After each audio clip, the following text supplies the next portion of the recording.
মায়ের বয়স ৪৫, মেয়ের ২১। তাতে কি স্বপ্ন দেখার কি কোনো বয়স হয়? মেয়ের সঙ্গে বিয়ে পাশ করে সেটাই প্রমাণ করে দেখালেন উত্তর ২৪ পরগনার আগরপাড়ার বাসিন্দা সঙ্গীতা দে। তার ও ৭৫% নাম্বার নিয়ে পরের লক্ষ্য স্নাতকোত্তর। মেয়ের সঙ্গে সাংবাদিকতা এবং গণজ্ঞাপন নিয়ে স্নাতকোত্তর স্তরে পড়াশোনা করতে চান মা। ৪৫ বছর বয়সে মেয়ের সঙ্গে বিয়ে পাশ মায়ের। একসঙ্গে এর গণ্ডিতে উতরাতে চান আগরপাড়ার সঙ্গীতা। ১৯৯৬ সালে মাধ্যমিক পরীক্ষায় বসেছিলেন সঙ্গীতা, সেবার গণিতে অকৃতকার্য হন। তারপর আর পড়াশোনা করা হয়নি তারপর বিয়ে, সন্তান, ঘর সংসার। স্বপ্ন ছিল স্নাতক হবেন। এত কিছুর মাঝে স্বপ্ন দেখা ছাড়েননি। ১৯৯৬ সালে মাধ্যমিক পরীক্ষা বসেছিলেন সঙ্গীতা, সেবার গণিতে অকৃতকার্য হন। তারপর আর পড়াশোনা করা হয়নি। ২০১৯ সালে রবীন্দ্র মুক্ত বিদ্যালয় থেকে আবার মাধ্যমিক দেন সঙ্গীতা ২৪ বছর পর। পরের ধাপ উচ্চ মাধ্যমিক। সেজন্য নতুন করে স্কুলে ভর্তি হন সঙ্গীতা। ছোট মেয়ে সহেলিও তখন একাদশ শ্রেণীতে। তখন অবশ্য মা মেয়ের আলাদা স্কুল। মা পড়তেন বেলঘরিয়া নন্দননগর আদর্শ উচ্চ বালিকা বিদ্যালয়ে, মেয়ে পড়তেন বেলঘরিয়া মহাকালী গার্লস হাই স্কুলে। ২০২২ সালে মেয়ের সঙ্গে উচ্চ মাধ্যমিক দেন সঙ্গীতা। মা পান ৪৩৮, মেয়ে ৩৯৭। দুজনে মিলেই ভর্তি হন কলকাতা বিশ্ববিদ্যালয়ের অধীনস্থ শ্যামবাজারের মহারাজা মনীন্দ্রচন্দ্র কলেজে। সেখানে একে একে ৬টি সেমিস্টারে গণ্ডি পেরিয়ে বিয়ে পাশ করেছেন মা মেয়ে। চূড়ান্ত সেমিস্টারে ফল প্রকাশ হয়েছে শুক্রবার। দেখা গিয়েছে একসঙ্গে স্নাতক হয়েছেন দুজনেই। এবার মেয়ে পেয়েছে ৮০% নাম্বার, মা ৭৫%। তবে সংসারে বোঝা সামনে আগরপাড়া থেকে রোজ শ্যামবাজারে কলেজে গিয়ে ক্লাস করা সহজ ছিল না। ভোরে উঠে পরিবারের সকলের জন্য রান্না করা, তারপর পাড়ার ৫ শিশুকে পড়ানো, কলেজের জন্য তৈরি হওয়া, তারপর নাকে মুখে কিছু গুজেই ছুট। গত ৩ বছর ধরে এটাই ছিল সঙ্গীতার রোজকার রুটিন। তার উপর সংসার চালানোর জন্য টুকটাক সেলাইয়ের কাজও করেন সঙ্গীতা। এইসবের পাশাপাশি গান, নাটকের প্রতিও আগ্রহ রয়েছে তার। গান শেখেন, একটি নাটকের দলেও যুক্ত রয়েছেন। বছর ৪৫-এ গৃহবধূর কথা, স্নাতক স্তরে শংসাপত্র হাতে পাবো, এটা আমার স্বপ্ন ছিল। এরপর এমএ করার ইচ্ছে রয়েছে। যদিও কলকাতা বিশ্ববিদ্যালয়ে ভর্তি হওয়ার সুযোগ পাই তাহলেই এমএ করব। তাছাড়া একটা চাকরিও দরকার, তাহলে স্বামীকে কিছুটা সাহায্য করতে পারবো। স্নাতক স্তরে মেয়ের চেয়ে কম নাম্বার পেয়ে কি বলছেন মা? সঙ্গীতা বলেন, সহেলি খুবই বুদ্ধিমতী এবং পরিশ্রমী। ও আমার চেয়ে বেশি নাম্বার পেয়েছে, তাতে আমি খুব খুশি।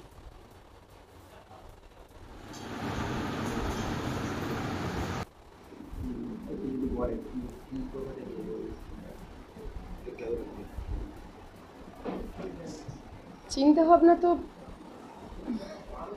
কোনোদিনও ভাবিও নি যে আমি যে এই বয়সে এসে কিছু করব। ওই মেয়েদের সাথে, মেয়েরা যখন পড়াশোনা করতো সেই সময়ে আমি বই নিয়ে ওদের সাথেই বসতাম, মানে ওদের বইগুলোই একটু নিজের জ্ঞান বাড়ানোর জন্যে ওদের বইগুলো নিয়েই একটু ঘাটাঘাটি করতাম। ওই তখনই মেয়েরা বলল যে মা তুমি একটা কাজ করো, আবার শুরু করো। ব্যাস, আমিও শুরু হয়ে গেলাম।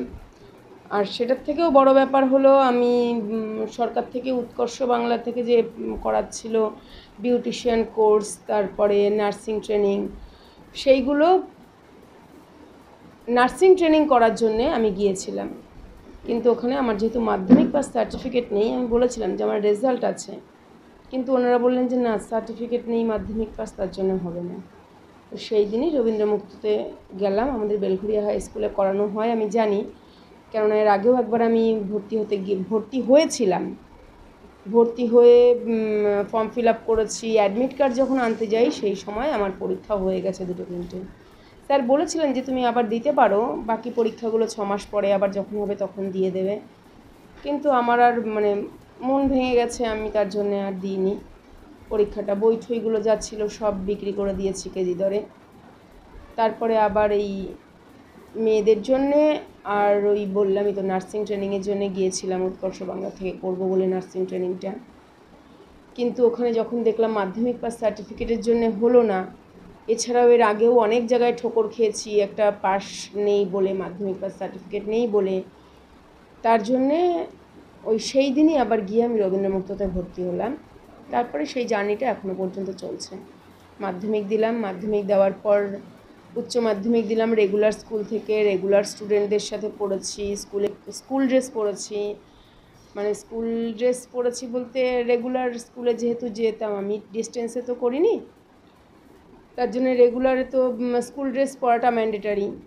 তার জন্য স্কুল ড্রেস তখন ব্যাগে করে নিয়ে যেতাম, কারণ এই বয়সে এখান থেকে স্কুল ড্রেস পরে যাব, আশেপাশের এমনিতেই তো অনেকে অনেক রকম হয়তো সেই সময় ভাবতেই পারতো, তার জন্যে স্কুল ড্রেস ব্যাগে করে নিয়ে যেতাম। স্কুলে গিয়ে স্কুল ড্রেসটা পরে নিতাম, তবে স্কুল ড্রেস পরেই ক্লাস করতে হয়েছে। এই অভিজ্ঞতাটা একটু অন্যরকম ছিল। এত বছর পরে ওই আর ঠিক সময় মতো স্কুলে যাওয়া, স্কুল ড্রেস পরে ক্লাস করা, এমনকি জাতীয় সঙ্গীত গাওয়া, এই তো। তারপর বেশ তারপরে ভালো, আজ গ্র্যাজুয়েশনের গণ্ডি পার করলেন। হ্যাঁ ভালোই চললো। এবার উচ্চ মাধ্যমিকটাও খুব ভালো মতোই দিলাম, পরীক্ষা রেজাল্টও ভালো হয়েছে। এরপরে ওই সবাই বলেছিল, মানে সবাই বলতে মোটামুটি যারা আর কি আমার শুভচিন্তক যাকে বলে, তারা সবাই বলেছিল যে শুরু যখন করেছো এই বয়সে তো চালিয়ে যাও, থেমে থেকো না। তাই আবার ভর্তি হলাম। উচ্চ মাধ্যমিক যখন দিই তখন আমার মেয়ের স্কুল আমার স্কুল আলাদা ছিল, কিন্তু গ্র্যাজুয়েশনের সময় আমরা দুজনে একই কলেজে একই সাবজেক্ট নিয়ে ভর্তি হয়েছি। অবশ্যই সেটা ফিনান্সিয়াল দিকটার কথা চিন্তা করে, কেননা আমাদের একটা বইয়ে হয়ে যেত, এই সব কারণ অনেক কিছু ভেবেই একসাথে ভর্তি হয়েছিলাম। এমনকি হায়ার সেকেন্ডারিও যখন দিই তখনও আমাদের স্ট্রিম একই ছিল মোটামুটি। শুধু আমার আর কি আর্টস গ্রুপের মধ্যে আমার ছিল হোম ম্যানেজমেন্ট, ওর ছিল ইকোনমিক্স। এছাড়া বাকি সব কটাই একই সাবজেক্ট ছিল দুজনেরই।